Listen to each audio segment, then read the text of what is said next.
Queria agradecer a sua disponibilidade, a sua presença hoje para falar aqui para a gente um pouquinho sobre as cicatrizes psicológicas da violência doméstica. É um tema difícil e que a gente percebe que tem crescido muito, né? Agora, com a pandemia também, a incidência de casos de violência doméstica, Ana. Na tua opinião, por que surge, o que leva, né, uma relação a chegar nesse ponto, a chegar muitas vezes na agressão psíquica, na agressão física mesmo, né? Você podia desenvolver para a gente um pouquinho, então, esse tema? Tá, boa tarde para todo mundo. Obrigada, super obrigada. Uma honra estar tentando colaborar com um pouquinho que eu sei. A violência doméstica, ela é uma coisa que é um desdobramento, na verdade, do comportamento violento, da agressividade que existe no ser humano. E quando é que a gente é violento? Quando a gente está com medo. Né? Por que a violência doméstica aumentou tanto agora na pandemia? Porque os homens ficaram com medo, os homens ficaram se sentindo impotentes, os homens perderam aquela sensação de que eles resolviam tudo, de que eles sabiam tudo, de que eles, né, podiam solucionar qualquer coisa. Né? E o fato deles serem cerceados, inclusive, para ficar dentro de casa, isso fez com que eles se sentissem com mais medo ainda, e medo de um inimigo que é invisível. Né? Porque o grande problema nesse momento da pandemia é que o inimigo é invisível. Né? E isso é muito difícil de você abstrair, de você elaborar uma imagem desse inimigo, que pode estar em qualquer lugar. Abriu a porta, entrou, saiu para o corredor, entrou no elevador, o inimigo pode lhe pegar. Então, e o homem não pode, né, aguentar exatamente essa agressão desse inimigo invisível, que acaba se tornando um grande poderoso contra ele. Então, quando a gente está com medo, a gente tende a querer se defender desse medo exatamente com a agressão, com a violência, com a agressividade, para se defender. Mas se defender de quê? Da angústia do medo. Né?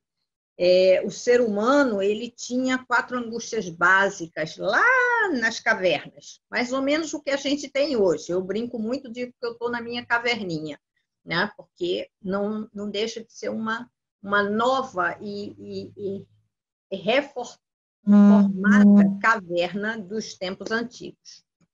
Então, a gente tinha 4 angústias. A angústia da fome, a angústia do medo, a angústia do frio e a angústia da dor. A gente conseguiu solucionar 3 dessas 4 angústias, né? Que é a angústia da fome, né? Guardadas as devidas proporções, porque a gente tem fome, tem gente que morre de fome até hoje, apesar de se saber como é que se chega ao alimento. Né? A gente solucionou a angústia da fome, a gente solucionou a angústia do frio, porque a gente passou a ter as roupas, né? A gente solucionou a angústia da dor, porque a gente tem remédios analgésicos, anestésicos, e hoje tem inclusive a clínica da dor. Né? Quer dizer, uma especialidade médica para isso, para tirar a dor, para tratar a dor. Mas a angústia do medo a gente não conseguiu e não vai conseguir.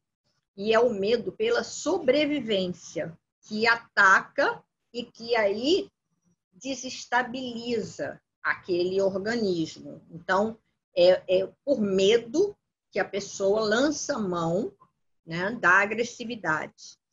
Agora, há uma diferença entre agressividade e violência. A agressividade, ela ainda é saudável, ainda é uma resposta para se restabelecer a segurança.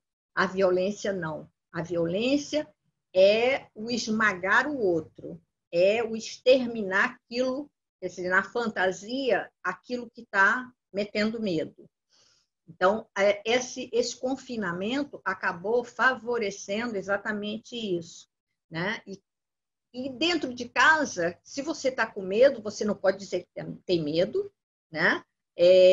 A gente passou a conviver com um não sei, né? Porque dentro de casa as crianças começaram a perguntar: e quando é que acaba? Quando é que esse vírus vai embora? Quando é que eu posso voltar a sair e encontrar meus amigos? E os adultos não tinham respostas, né?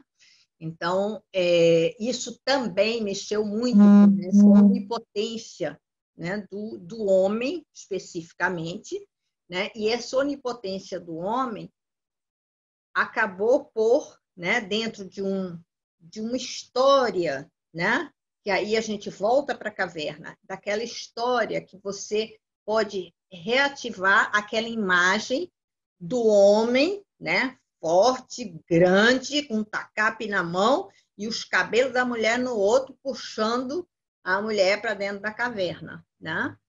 Então, é pelos cabelos que as mulheres, né, hoje, quer dizer, como se fosse uma reedição dessa cena, né, elas estão pagando por esse medo, né, que o homem está experimentando.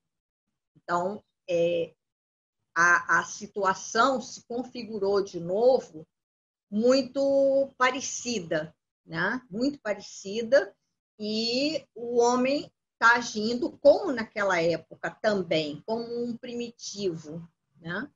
E ele Ia fazer outra pergunta, porque buscou assim, extravasar exatamente esse medo em cima da sensação de força e poder em cima da mulher. era um pouco aí que eu ia te perguntar agora, porque assim, mais ou menos, todos nós estamos sentindo medo, né? Porque esse inimigo Sim, invisível está ali, como você falou, atrás da porta, para todos nós. E por que perfil que é esse, né? Que desse medo e que traz essa agressividade que você falou que é boa, né? Porque eu preciso reagir de alguma forma. Mas o que faz, que perfil que é esse que faz que essa agressividade vire essa violência? sim. A gente se pergunta, né? Inclusive, por que alguns homens conseguem se controlar e outros não, né? E aí a gente vem para a situação cultural nossa, né?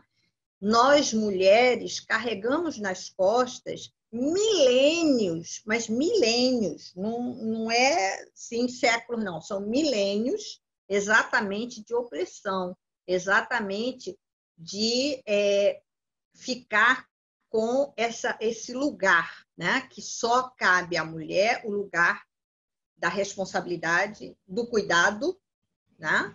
Todos os cuidados são atribuídos à mulher, e da menor força física, né? Então, o atalho maior é exatamente pela força física, né? Que é o atalho maior que esses homens que estão, na verdade, muito desestabilizados, sofrendo com essa angústia de medo, mas não sabem sofrer.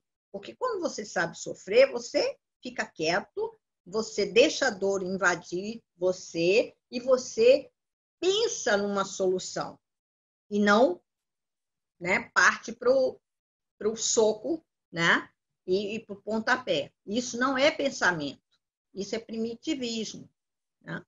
Então, é muito ruim a gente observar, por exemplo, nos animais, os machos não machucam as fêmeas. Os machos brigam entre si por lugares de poder, por comida, por liderança, por vários itens, mas eles não machucam, eles não brigam com as fêmeas, né? E o ser humano, que deveria ser, né, o mais adiantado, né? Ele exatamente é ele que vai lidar com essa sensação de impotência, né? De uma maneira tão primitiva, de uma maneira tão anômala, né? Porque é partir para esmagar o outro, para controlar a outra, né? A mulher como sendo aquela que não consegue fazer frente a essa força física. Sim, e Ana, o que você vê hoje, né? Que é assim, a gente carrega essa questão histórica, né? Desse estereótipo cultural do papel do feminino na sociedade. Tanta água já rolou debaixo dessa ponte, né? Metaforicamente falando, e a gente ainda vê uma sociedade que volta e meia recai nesses padrões, né?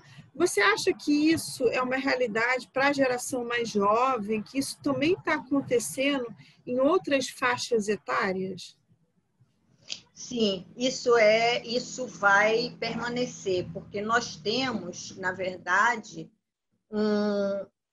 uma cultura, né? Uma cultura da violência contra a mulher, uma cultura da violência contra a criança, uma cultura do estupro, né? O estupro nada mais é do que uma forma, né, de espancar a mulher e a criança, né? Então, e que, na verdade, apesar de se passar num campo da sexualidade, ele não pertence, o estupro não pertence à sexualidade. O estupro pertence a essa área de busca de poder, né? De medo da impotência.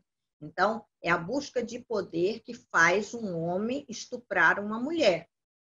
Não é pela sexualidade, não é porque ele é hipersexualizado, né?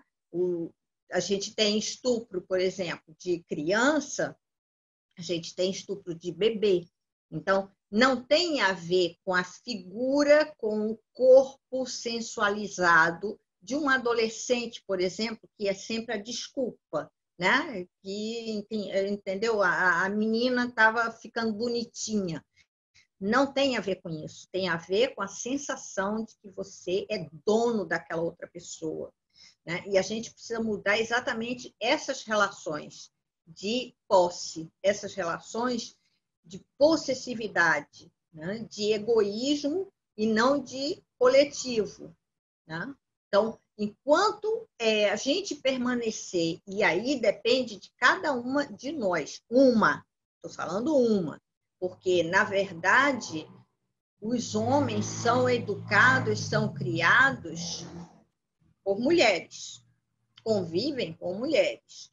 O que falta nessas mulheres ensinar, ajudar nesse crescimento, para que eles não se tornem predadores, né? E aí a gente tem uma gama enorme de mecanismos de defesa, né? das mulheres e dos homens, enfim, da humanidade, né? A gente tem um mecanismo de defesa que é um comportamento que a gente recai facilmente, né? Que é aquela história: se você não pode com o inimigo, junte-se a ele. Então, o que isso quer dizer? Que você vai acabar fazendo uma identificação com o agressor para você pensar que você está mais protegida da agressão dele, né? E isso é muito mais frequente do que a gente imagina. A gente vê quando acontecem as coisas que viram midiáticas, né, as agressões a mulheres, que existem muitos comentários de mulheres, de outras mulheres, que atribuem a culpa à vítima, né? Isso é, vamos dizer, de praxe, né? A culpa é a vítima. Ela é que fez alguma coisa que provocou aquele homem.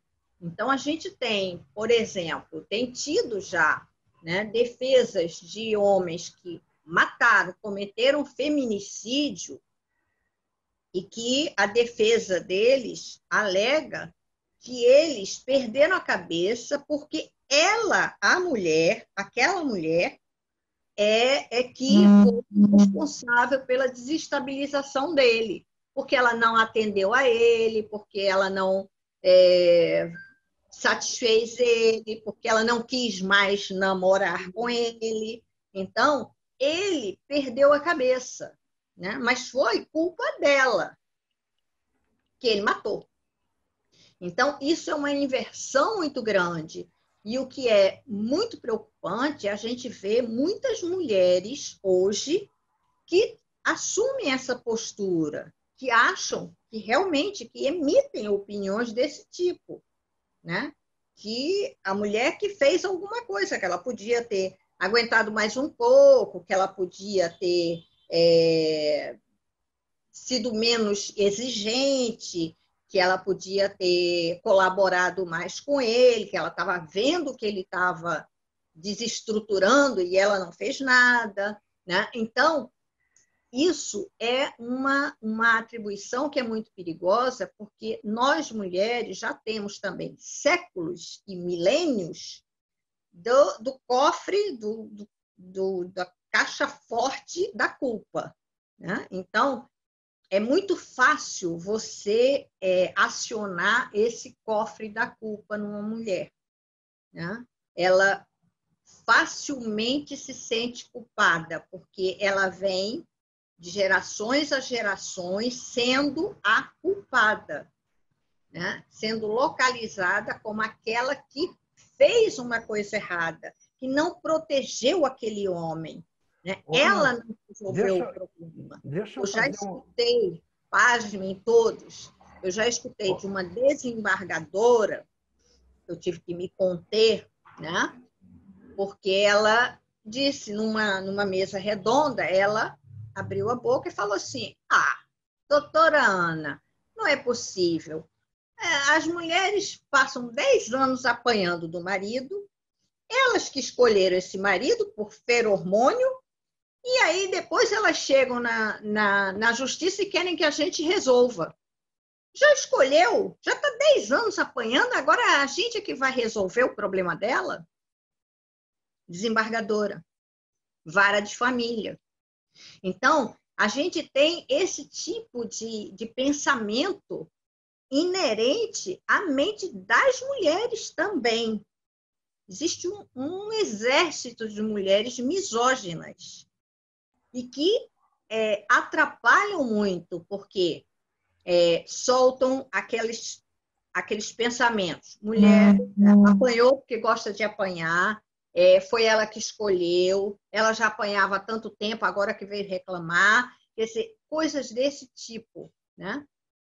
Desconsiderando completamente que qualquer situação de intimidação, qualquer situação de coação, leva muito tempo para a pessoa vencer o pavor de denunciar alguma coisa, né? E quando ela denuncia, não estou dizendo denunciar na polícia, não fazer BO, nem nada disso, não. Antes, quando ela diz, não quero mais, porque antes dela ir à polícia, ela pode estar sendo espancada, mas um dia ela diz, não vou mais acreditar que ele não vai mais me bater, porque ele prometeu, pediu desculpa, disse que foi porque tomou uma cerveja a mais, porque não sei o quê. Nada disso é justificativa, né? Porque o álcool, as drogas só exacerbam o que está lá dentro. Elas não importam coisas, não colocam coisas alheias àquela pessoa, né? Elas exacerbam só. Então, quando a mulher diz não quero mais, que é a primeira denúncia, que a denúncia é só ali, íntima, entre ela e ele. E aí ele diz, não, vai querer sim, né? Não pode terminar, eu não admito, eu não vou, né, ser sabe, dispensado, né? E aí parte para agressão e parte para matá-la, né? Porque já não serve mais só agredir, porque agredir, ela já botou um basta, ela já disse que não, né? Que vai se separar. Então, não é minha, não é de ninguém, né? Então, mata, né? E a gente tem um índice de feminicídio imenso no Brasil, e ninguém pense que o feminicídio é só quando não sei o quê. Feminicídio aparece em qualquer momento. aparece com um histórico, assim, até pouco do ponto de vista da violência, mas ele pode aparecer, sim, a qualquer momento, porque você nunca sabe qual vai ser sabe, a saída que aquela mente que está completamente fora da casinha, então que aquela mente vai arrumar para se sentir, né, poderosa de novo, né?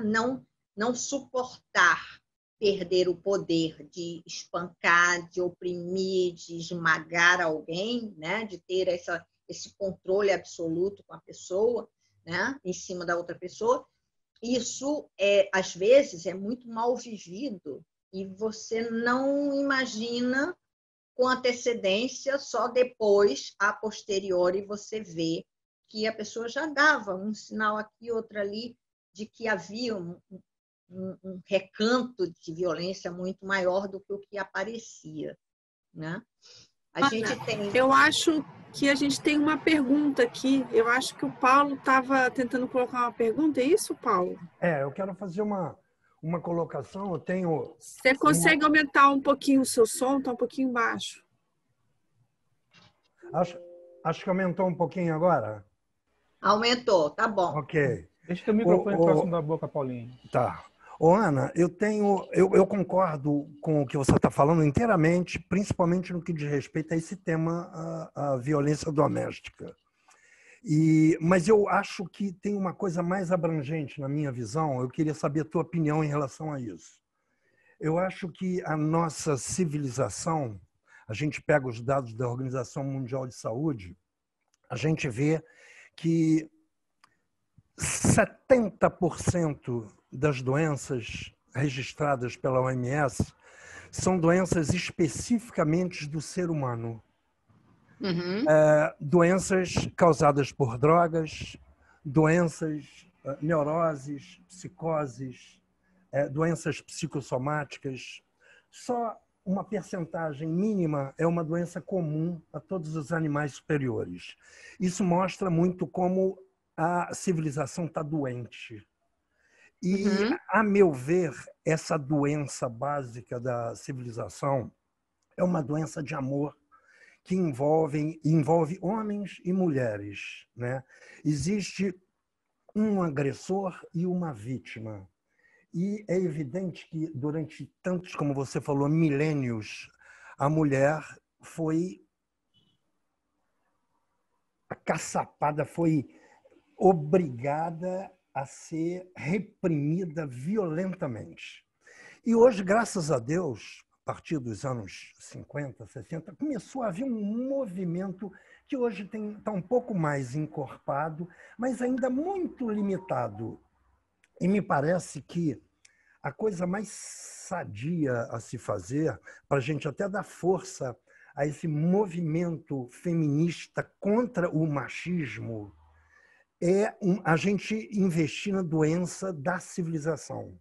A gente investir na doença afetiva, que é o que acaba com, que nos torna violento. O grande líder da nossa civilização são os líderes que buscam o poder. A competitividade é a grande ação da nossa civilização hoje. A competitividade que convida a uma violência, como você bem falou, diferente de agressividade. A agressividade é uma forma pode ser uma forma de eu reagir à violência. Então, a minha pergunta, mais especificamente, é assim: eu vejo, sim, que em relação à violência doméstica, existe um comportamento machista muito marcante ainda na sociedade, na civilização mundial. Mas existe também, como não podia deixar de ser, há milênios isso acontece, uma acomodação de algum certo, por conta do medo, uma acomodação feminina. E me parece que a forma mais saudável, mais potente, mais positiva da gente lidar com essa problemática a nível psicológico seria a gente começar a investir no amor. a gente começar a investir na afetividade de um modo geral. Como uma mulher pode se amar, dando um limite num machista? Como um homem pode amar o seu semelhante, respeitando o semelhante, respeitando a mulher? Aí queria ouvir o que se tem a dizer de uma forma mais ampla sobre essa doença afetiva que a civilização sofre. Sim, eu acho que você tem toda a razão. Foi bom você trazer isso, porque a gente vive, né, uma civilização que se dirige cada vez mais para o egoísmo, né? Então, cada um por si e Deus por ninguém, né? Porque é completamente desorganizado, completamente isolado na multidão, né? A gente tem substituído as amizades, os afetos, né, que precisam de uma expressão corporal pelo virtual, né? Agora a gente está usufruindo do virtual porque o vírus está aí e não dá para sair. Ok, mas há muito se trocou, por exemplo, o apelido de amigo, né? Sabe, para pessoas que aparecem no Facebook, que você nunca viu, que não sabe se aquela pessoa é aquela pessoa. Já dizia o nosso amigo Sigmund Bauman, né? Nossa. Isso, o Bauman, né? O Bauman foi, assim, brilhante quando ele mostrou essa liquidez, né? Essa dificuldade, né? do ser humano lidar com a internet, né? Com esse advento, né? Que veio para ajudar, mas que, na verdade, destruiu muita coisa, destruiu as relações interpessoais, as relações afetivas, né? Porque substituiu tudo pelos cliquezinhos. Então, a gente tem uma doença afetiva, sim, da civilização toda. A gente tem um acréscimo, um crescimento, eu diria, do egoísmo, do narcisismo, né? Você só se ama, você só quer as coisas para você, né? E você só olha o seu umbigo. E a gente transformou o umbigo, que na verdade é a cicatriz, a gente está falando de cicatrizes, é a cicatriz da nossa primeira relação, é o umbigo. E é a relação que deu sobrevivência àquele embrião, àquele feto, né? Então, isso sabe, é apagado, é cortado, né? E o umbigo passa a ser aquele buraquinho ali que não tem razão de ser, é só uma cicatriz, né? Mas ninguém se lembra que ele se refere, que ele está ali lembrando da nossa primeira ligação, né? Que era a ligação do cordão umbilical com a placenta, com a mãe que alimentava. Então, a gente foi transformando coisas. E aí, você fala da gente ter adquirido, né, conquistado alguns lugares, as mulheres conquistaram, sim, em relação a 1940, 50, é inegável. Mas, por outro lado, por exemplo, eu vejo o feminicídio como um pedágio pelas conquistas. As mulheres estão pagando pedágio muito caro, né? E a Lei Maria da Penha vive o tempo inteiro sendo contestada, vive o tempo inteiro, né, sabe, perseguida por montes de PLs, né? Quem milita nessa área sabe, PLs que querem, na verdade, revogar ou, pelo menos, inutilizar, neutralizar a Lei Maria da Penha, que foi uma grande conquista e que foi às custas, né, da sobrevivência, da insistência da Maria da Penha, né, que acabou numa cadeira de roda, por agressão, por violências sucessivas do marido. Então, a gente tem uma doença, sim, social que é muito grave, né? A gente não presta atenção, mas as coisas vão sendo transformadas, né, Paulo? Então, por exemplo, hoje se tem um consenso de que o namorado que pega o celular e que vai futucar, entendeu? Para ver se confere a data de não sei o quê, ou a conversa com não sei quem, não sei o quê, que isso é ciúme, que isso é amor. Não. O amor nosso hoje está muito doente. Eu entendo isso que você disse. A gente precisa realmente de, sabe, produzir muito mais amor. Mas essa forma de amor, ela já vem deformada, né? Então, você tem histórias que são transformadas. Por exemplo, o sexo. O sexo, né, passou-se a incluir no sexo, né, as pancadas, né? Passou-se a incluir, sabe, várias coisas que não fazem parte do amor, né? Tapa na cara não é amor, né?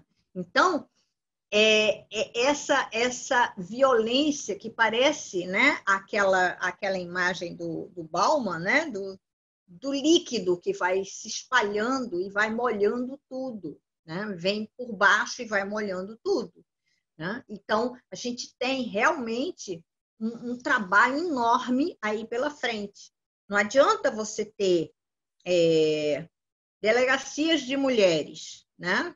É o único lugar onde uma mulher pode fazer uma denúncia de violência doméstica.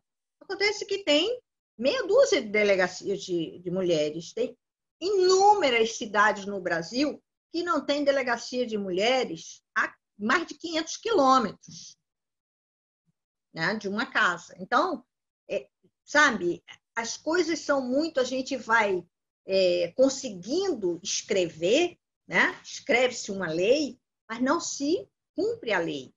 A Lei Maria da Penha, até hoje, é mal implementada. Por quê? Porque há uma resistência muito grande para não abrir mão desse poder, desse pequeno poder de esmagar uma mulher. Então, essa questão das leis, né? Quantas mulheres chegam numa delegacia comum e não conseguem abrir um BO? Está com o olho roxo desse tamanho, está com a costela quebrada e o atendente lá pergunta assim, mas você tem certeza? Porque depois que fizer, não pode mais voltar atrás. Tem certeza que quer fazer? É melhor você pensar mais um pouquinho. Vai para casa, esfria a cabeça e pensa. Acabou. Ele está empurrando, ele está espancando novamente ela, né? Porque ela vai para casa, o cara vai chegar, vai manipulá-la, vai ou pedir perdão, ou bater mais, enfim. E ela vai sucumbir ali, porque ela não encontra, né, o apoio em torno, né? A gente não tem apoio social, né? As amigas, a família falta nesta hora, né? Quantas mulheres relatam com muita tristeza que a família não entendia, que a família não admitia que ela se separasse, porque como é que ia ficar as crianças, porque ele que ganhava mais, porque não sei o quê. Enfim, são coisas de quem não tem nenhuma capacidade de empatia com aquela vítima. Se você se coloca no lugar de uma mulher que está com o olho roxo, com a costela quebrada, com a canela toda arrebentada, vamos lá. Será que você vai dizer para ela ir para casa, para pensar mais um pouquinho, se você realmente tentar, né, entrar no sofrimento dela, naquela dor que ela está sentindo naquela hora? Mas as pessoas estão se tornando cada vez mais insensíveis, né? E aí a gente tem leis, tem grandes leis no Brasil, o que não falta é lei. Mas o que acontece? Sabe, é tudo no papel, né? É uma sociedade, como eu costumo dizer, cenográfica, é de cenário. Parece um setting de novela, assim, de segunda categoria. Tudo de papelão, né? E as instituições são de papelão, as instituições não cumprem seus papéis, não há proteção, não há o depois. Todo mundo acha que uma vez que a mulher faz a denúncia, pronto, acabou. Acabou, aí parou tudo, ficou bem, está tudo ótimo. Não. Primeiro que não acabou, né? Porque para esse camarada voltar e matá-la, ou bater mais, ou matar mesmo, não custa. Segundo, que ela vai carregar todos aqueles golpes que ela tomou, ela vai carregar o resto da vida. Ela precisa de ajuda, ela precisa de acolhimento, ela precisa elaborar isso de uma outra maneira. As cicatrizes, elas são permanentes, né? Elas ficam dentro dela. E aí, a partir daí, quer dizer, toda vez que ela tiver numa situação, por exemplo, uma mulher que é vítima de violência doméstica, se ela depois consegue sair do casamento, vai começar a trabalhar, vai começar a se profissionalizar.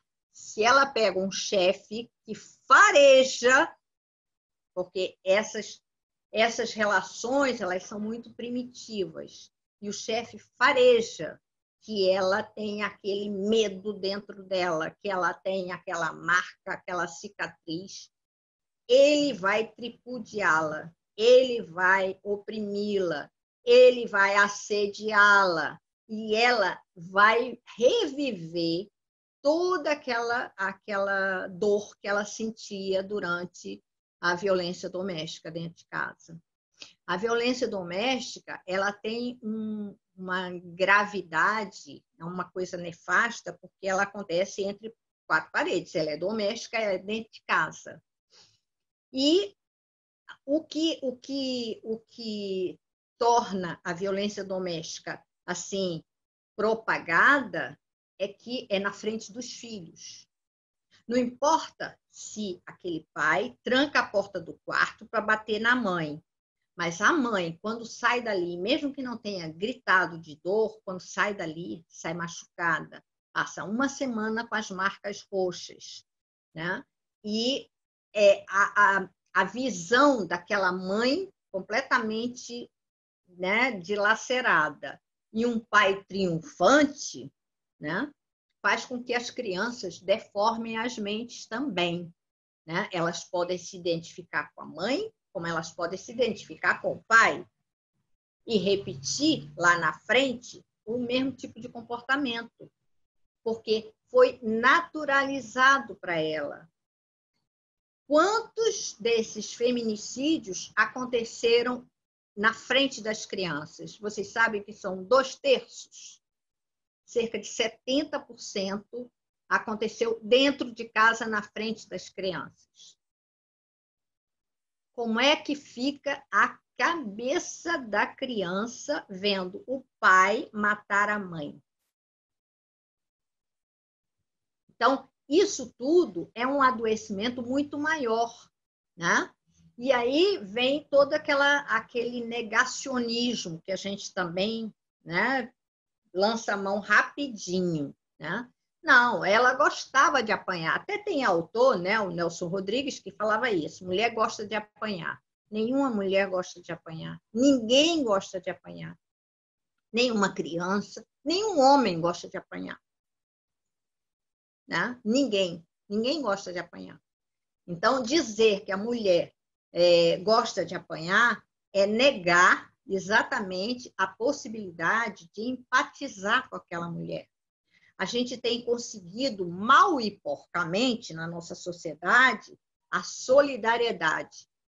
Mas eu vejo, assim, com tristeza, que empatia, ou seja, se colocar no lugar do outro, isso é artigo raríssimo. A solidariedade, ficar ao lado, ser solidário, ok. Então, com desastres, com, né, tragédias, a solidariedade aflora. O brasileiro é muito solidário, né? Mas empático não. E principalmente quando isso se torna, tem nome, cara, endereço, dentro da família. Não há empatia. Essa é que é a minha grande colocação para ti, exatamente o que eu falei. Eu acho que o substrato mais profundo que compete a nós, terapeutas, para a gente investir numa civilização mais saudável, mais afetuosa, é exatamente a gente estimular no homem e na mulher esse grau tão mínimo que existe de empatia, de solidariedade. Eu acho que o grande investimento que a gente pode fazer na nossa sociedade é no homem e na mulher. A gente trabalhar para que a violência e o limite à violência seja cada vez mais respeitado. E, para isso, a gente tem que ter um nível de empatia. Eu estou falando da pessoa normal, qualquer um precisa ter. E isso está, como o Bauman fala, isso está muito apagado em nós. Exatamente, exatamente. É muito pobre, né?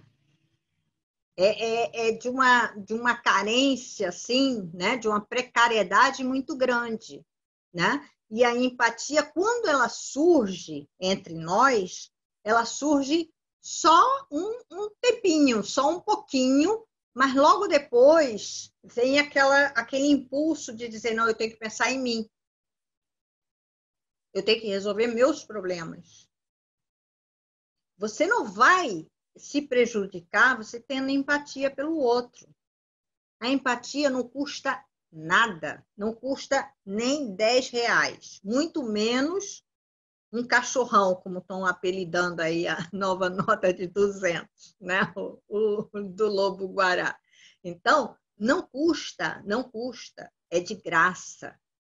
Né? A empatia é sentimento. E faz bem para a pessoa, para a vítima, como faz bem para você. Você sofreu um pouquinho o sofrimento dela. Né? É preciso você entrar, né? Nós, psicanalistas, nós, terapeutas, nós sofremos todos os dias porque nós precisamos deixar que o sofrimento do paciente nos contamine, sim, entre. A gente precisa sentir empaticamente qual é a dimensão daquilo ali. E ninguém morre, não. Estou eu aqui, sabe, há quase 50 anos de trabalho e estou muito bem, obrigado. Né? Não faz mal, ao contrário, faz bem à saúde. Né? Mas nós temos muito medo disso. Nós temos medo do outro, do que vem do outro, né? do estranho, do de fora. Né? Então, nós fechamos a porta e somos, no máximo, assim, um pouquinho solidários durante um tempinho. Tinha alguém que tinha levantado a mão. Eu queria falar só mais uma coisinha e pronto, vou estar satisfeito. Eu estava lendo sobre um trabalho que está sendo feito na Universidade da Califórnia sobre empatia e neurônio espelho. E a conclusão é fascinante. A conclusão é que a dinâmica da bondade vence a dinâmica da maldade. E quando vem alguém de forma agressiva a mudar o posicionamento dela de violento para empático. Isso é de um poder que a gente tem e que a gente não sabe utilizar. Não sabe usar. Exatamente. Conheço esse trabalho porque tenho uma filha que foi fazer curso lá na Universidade da Califórnia, que fez exatamente esse curso sobre empatia, né? Esse espelhar, essa coisa, né? Da empatia e da bondade. Né? E foi excelente para ela. Tá? Então, é preciso a gente exercitar. É fácil. Né? É muito fácil, não é difícil. e você não perde nenhum pedaço seu, você não fica dominado pelo outro, né? Que é um outro medo que existe, né? Se eu for empático, se eu olhar pelo lado dele, não sei, se eu tiver, né? Se eu me colocar no lugar dele, eu vou ser dominado por ele. Não tem esse medo, né? Então, é essa força, né, de você convidar o outro a pensar e não agir, né? Porque o que a gente vê cada vez mais é, sabe, um estímulo à ação, né? A passagem ao ato, né? E isso traz muitas complicações e consequências e cicatrizes, as tais cicatrizes, porque dói muito, né? Cadê a mãozinha? Eu acho que era Mateus.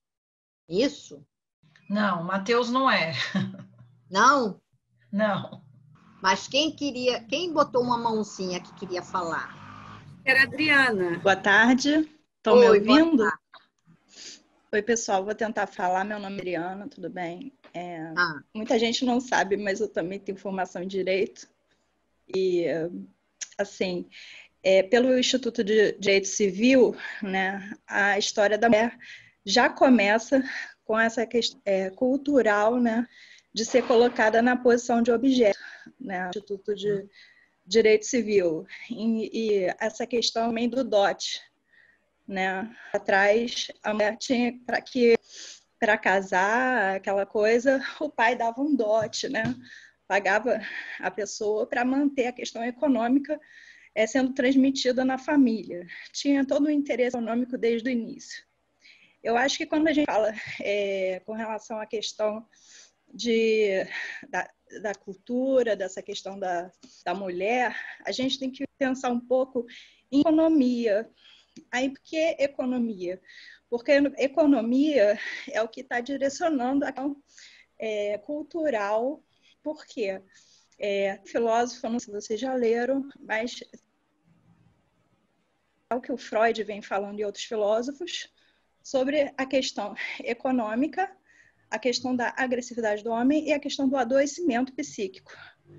E ele coloca, corroborando a história que o Freud vem trazendo no mal-estar da sociedade, da civilização, né? No que diz respeito ao homem ser mais agressivo, explorador de ambientes e espalhar os espermatozoides. Tem uma história dessa, né? Que o homem vai mais explorar, né? Ele é mais ativo, o masculino ele é mais agressivo, tem essa tendência. E aí, mas tem a situação da conquista, né? Normalmente, que o homem usa também essa agressividade na questão sexual, da sexualidade, né? E tem a questão do masoquismo feminino, né? Que não foi tratada aqui, mas tem todos esses aspectos, incluindo outros aspectos que são referentes à história com a mãe, que eu acho que tem relação muito nessa história, dizendo respeito mais à questão da masculinidade agressiva, que transforma a questão do amor em ódio. Tem até um livro que eu comprei aqui para estudar, rever essa história do vínculo, né? Eu estou aproveitando porque eu tenho um paciente e ele perdeu a mãe muito cedo, então estou revendo esse estudo sobre vínculos mais precoces. Então, comprei um livro que diz respeito também a essa questão do amor-ódio. E essa questão do Fur, ele traz justamente, nessa sociedade que a gente vive, do neoliberalismo, o que aconteceu foi não só a questão de mudança de valores, não só a questão da digitalização, da informatização, mas essa questão do individualismo, do hedonismo, da sociedade do espetáculo, tudo isso, mas porque assim, hoje a pessoa não está nem aí, ela tem vídeos de violência na internet, enfim, tem outros aspectos disso também, de repercussões, né? Mas eu acho assim, eu queria pontuar essa questão cultural, e inclusive estava no Código Civil, colocando a mulher e a criança num lugar de objeto, quer dizer, relacionado à questão da posse. Então, a questão da posse vem daí, cultural também, muito arraigada na sociedade, né? Para mudar isso, custa bastante, tem que ter a adesão de todos. Não é algo fácil, é algo de valor mesmo. E a questão é que, hoje em dia, o valor que prepondera seria a questão do individualismo, do narcisismo, e muitas vezes a questão do narcisismo, ele interfere muito nessas questões da baixa autoestima, tá? Envolve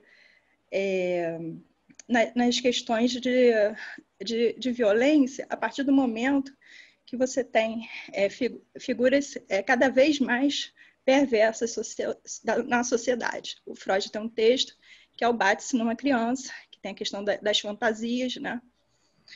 E, enfim, eu queria pontuar esses pedaços e falar, né, que o Dufour, ele acrescenta justamente essa questão da economia neoliberal, coloca bem o homem nesse lugar de tratar o outro como objeto. O homem no sentido geral, a mulher e o homem. Porque tem mulher também que está batendo em homem, né? Tem isso. Tem a Maria da Penha para defender as mulheres, mas tem o outro lado disso? Tem. Os homens têm o direito de falar? Tem também. Eu já vi homem apanhando na rua.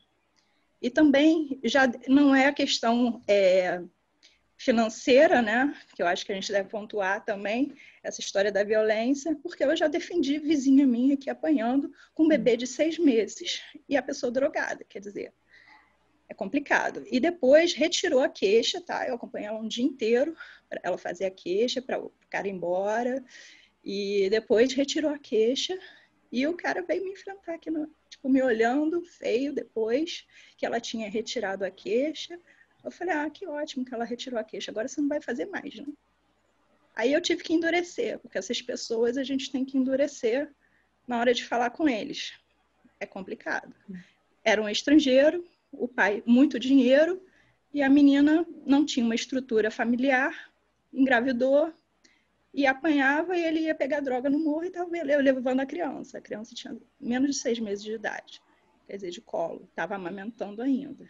E aí eu ouvi um barulho aqui em cima, e aí eu vi pedido de socorro, né? E aí eu fui e ajudei. Mas, assim, é algo que muitas vezes as pessoas não se manifestam por medo de se envolver, né? Até falaram para mim, Adriana, por que você foi se meter nisso? Né? Porque eu fui por identificação realmente feminina.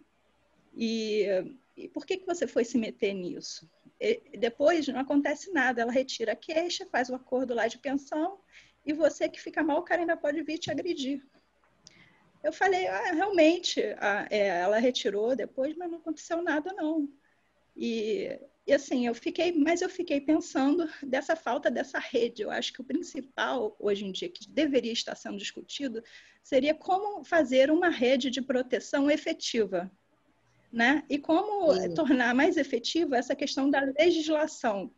E a questão do amor, o amor tem que passar uma história que eu acho que eu vejo assim, como a gente pode, né, proteger essa história do infantil, das crianças, né, das famílias, porque cada vez mais as mães estão com mais tempo de ficar com filhos em casa, né? A questão também passa por aí. A violência está disseminada na sociedade. Se torna uma situação estruturante da sociedade, a violência, infelizmente. Para a Ana comentar um pouquinho. Como sair disso? Adri, eu ia pedir para a Ana comentar um pouquinho, então, para a gente conseguir ir chegando aqui também no nosso fecho, que já são 4 horas, né? Então, Ana, posso voltar para você, Adri, só para a gente não... Tá. Foi bom a Adriana trazer essa questão econômica, né? A mulher, ela tem um preço, ela tem um valor, né? A mulher que fica, né, cuidando da casa e dos filhos, ela está ali prestando um trabalho que é gratuito, né? Ninguém remunera, e ela é responsável por toda aquela engenharia ali, toda aquela logística ali, para que o marido saia de manhã com a roupinha passadinha e vá trabalhar, né? Então, a criança hoje tem um preço, né?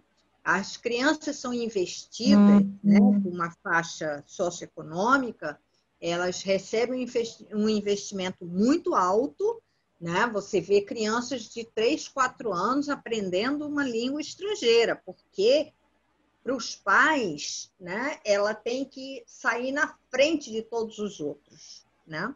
Não se cuida da sociabilidade dela e da afetividade dela. Não é botar na psicóloga, não, mas é valorizar as coisas afetivas, se valoriza as coisas competitivas, né? Então, ela vai ter que sair na frente nas línguas, ela vai ter que sair na frente no futebol, virar um jogador de futebol, né?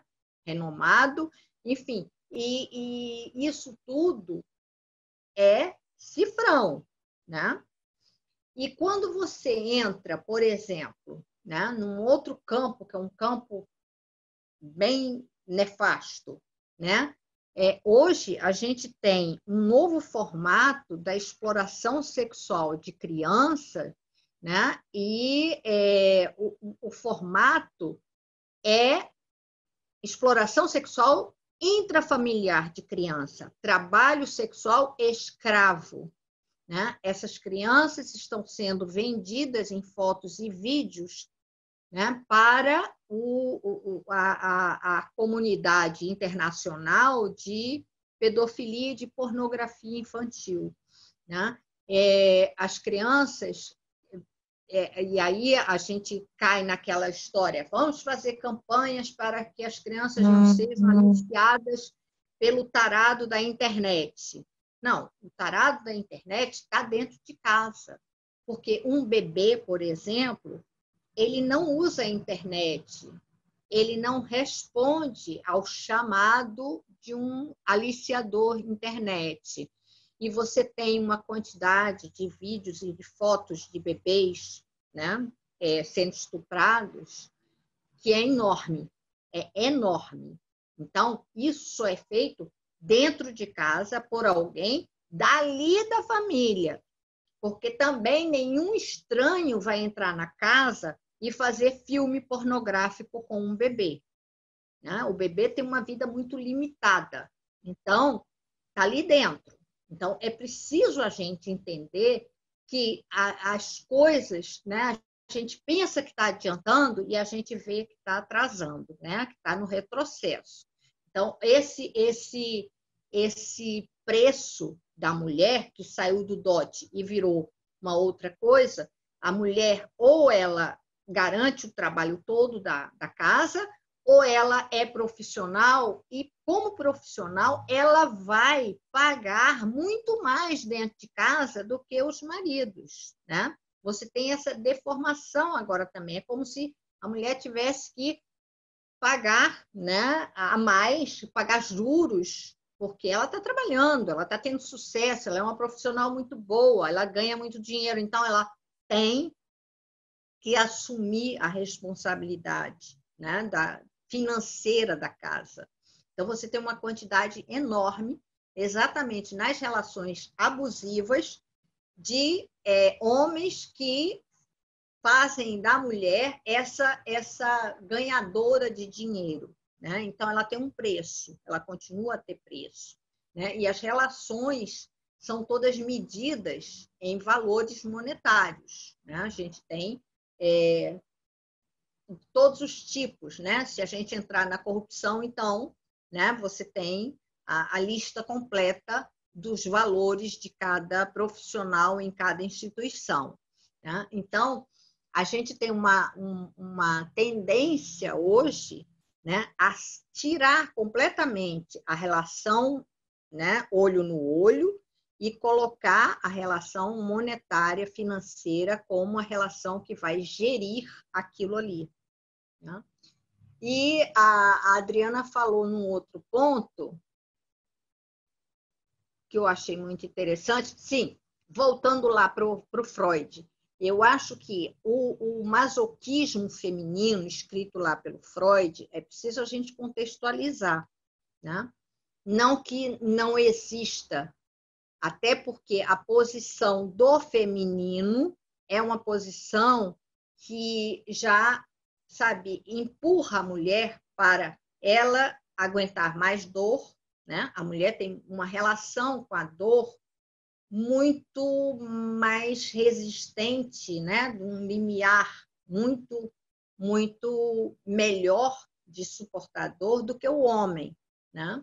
Brinca-se que o homem não aguenta, né? Nenhuma coisinha, não sei o quê, mas na verdade o treinamento da mulher, eu acho que faz parte da biologia do corpo da mulher, né? A mulher ela passa um grande período da vida dela com a menstruação, que não deixa de ser um momento em que ela entra em contato com um sangramento, em que ela tem desconforto, em que ela tem cólica muitas vezes, às vezes cólicas muito fortes, né? A gente tem uma quantidade de assim, alterações, né, durante aquele período menstrual. E o período menstrual vem todos os meses.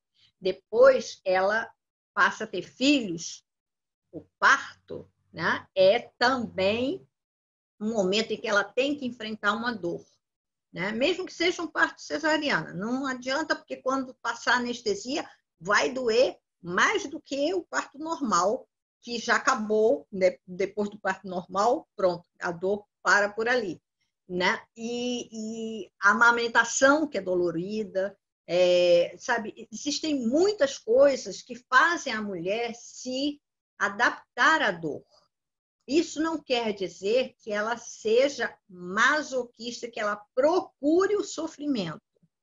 Não, é por uma questão biológica. Por essa mesma questão biológica, a gente tem a questão do vínculo, que você falou que está estudando mais o vínculo por causa do seu paciente. Na verdade, a gente tem um vínculo materno, que é um vínculo visceral, né? O vínculo materno é visceral. O vínculo paterno, ele é construído. Isso não quer dizer que um seja melhor que o outro, né? Mas que o vínculo visceral, ele vai ser um facilitador da relação mãe-bebê.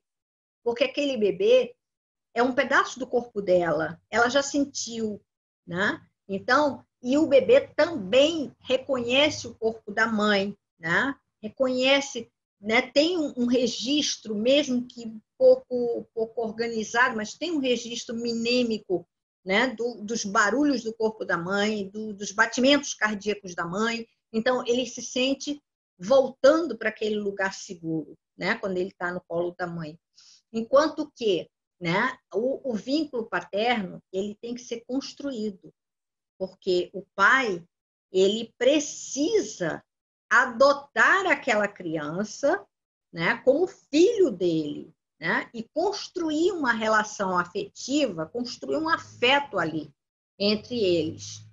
Eu acho que, não comparando, mas eu acho que essa construção é uma coisa muito bonita quando ela é saudável, né? Quando existe um pai que exerce a função paterna muito saudavelmente. Então, isso é muito bonito e é muito precioso. Do outro lado, você tem um vínculo materno que é muito facilitado e muitas vezes até isso leva a um certo exagero, vamos dizer, como é visto, né, no social, né, a mãe pelo filho, pelo cuidado, pela proteção, mas ela está protegendo uma parte dela. E ela precisa fazer um processo de desvincular também essa parte como dela e deixar o vínculo com o filho e não com um pedaço dela. Então, esse também é um trabalho muito bonito da mãe, né? Separar o que é corpo dela do que é filho, né? E aí passar a ter essa relação com o filho. E isso tudo me leva a pensar isso que a Adriana falou, né? Essa coisa que ela descreveu da vizinha com o bebê no colo. Quer dizer, são muitas as mulheres que apanham com o bebê no colo, muitas. Né? A gente recebe vídeos assim aos montes, né? De mulheres apanhando com o bebê no colo, porque nesse momento ela está mais frágil ainda, porque ela está protegendo o seu bebê. Então, ela não pode nem reagir, ela não pode se defender, ela não pode, sabe, se defender de alguns golpes, né? E esses homens que estão vivendo uma violência muito grande, necessitando, né, ter essa sensação de posse absoluta, controle absoluto, né, dono total, eles aproveitam exatamente esse momento de fragilidade da mulher, né, para espancar, né, para maltratar mais ainda. É aquela velha frase de chutar cachorro morto é bem melhor do que o cachorro vivo que pode morder sua canela, né? Então, essa coisa da violência em cima do mais fraco, né? É sempre um chamado que tem sido muito atendido por uma parte grande de homens, não são todos, claro, graças a Deus, mas uma parte grande de homens que caem nessa armadilha, né? E essa armadilha ela tem um ciclo vicioso, porque é uma ponta depois de lucidez, mas, ao mesmo tempo, aquele prazer que foi experimentado, ele puxa de novo a violência, né? Porque o prazer é o prazer da opressão, é o prazer do esmagamento. Então, ele puxa de novo a violência e a violência ocorre novamente, né? Eu acho que esse campo é vastíssimo. A gente tem violências disfarçadas em várias quatro paredes, várias, né? Em vários locais que nem sempre é dentro da família, às vezes é antes da família se formar. Né? A gente tem um número muito grande hoje de ex-namorados que não suportam, né, o término do namoro. Né? Inclusive, isso virou um clichê para os feminicídios, que a polícia diz sempre, não, é que o homem não suportou o término do relacionamento, que a mulher pediu para separar. Então, ele foi lá e matou. Né?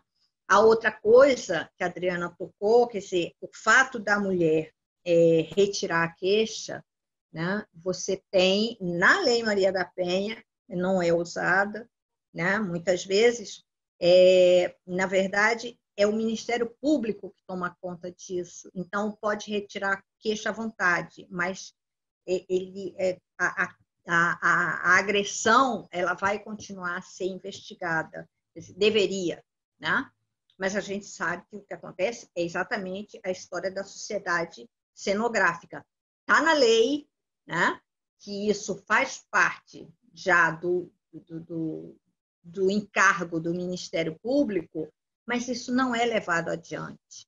Né? Se a mulher retira a queixa, então faz de conta que não aconteceu nada. Né? Quando, na verdade, está sendo descumprida uma parte da lei. Né? Que a lei não prescreve e não há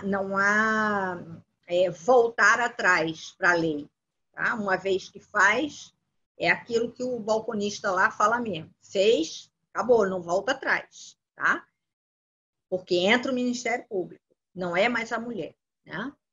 Então, essas coisas são veiculadas também de uma maneira ruim, porque a própria sociedade não usa os direitos que ela tem. E os direitos vão sendo violados.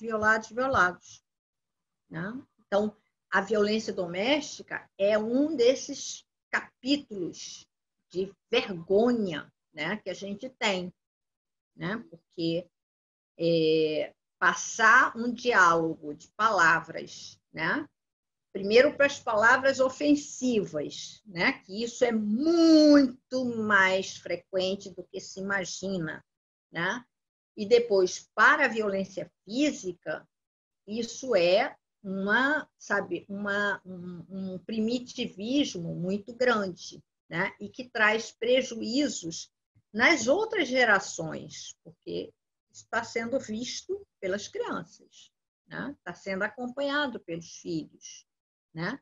E um pai que bate na mãe, ele está batendo em todos os filhos, mesmo que ele não toque nem um dedinho, como às vezes a gente vê juiz dando guarda compartilhada e não sei o quê para pais violentos. Ele diz, ele ainda não bateu nas crianças. Isso não pode estar escrito uma palavrinha dessa, né? Não pode. Ainda não pode, porque já bateu. Pode não ter encostado, mas já bateu, porque uma criança que vê a mãe ser espancada, ela está sendo espancada também, né? Ela, naquele momento, ela se identifica sim com a mãe e ela está sofrendo a vida da mãe. E a gente precisa entender isso de uma vez por todas, porque realmente as coisas estão muito, sabe, muito misturadas e muito, eu diria mesmo, fraudulentas, né? A gente tem um ordenamento, né, que promove a proteção, mas não é usado, né? E essa rede que a Adriana falou, isso é importantíssimo, porque do que adianta a mulher fazer uma queixa, se separar efetivamente, ter a medida protetiva, que não adianta de nada, falando a verdade. Muitas morreram com a medida protetiva na mão, porque pegam e vão mostrar, e aí é quando ele dá o tiro e mata a mulher com a medida protetiva na mão. Mas para onde vão essas mulheres? O que é feito com elas? Quem acompanha essas mulheres? Quem cuida dessas cicatrizes que elas vão carregar? Ana, queria agradecer muito a tua presença e as tuas palavras. É sempre um show, eu adoro escutar você falar. E obrigada. Quando você puder voltar, volte sempre. Estaremos sempre aqui para te receber. Muito obrigada mesmo. Só me chamar e me dar um tempinho para eu arrumar aqui. Então tá jóia, Ana. Obrigada a todo mundo por ter participado. Até a próxima. Beijo grande. Tchau, tchau. Obrigada a vocês, super obrigada.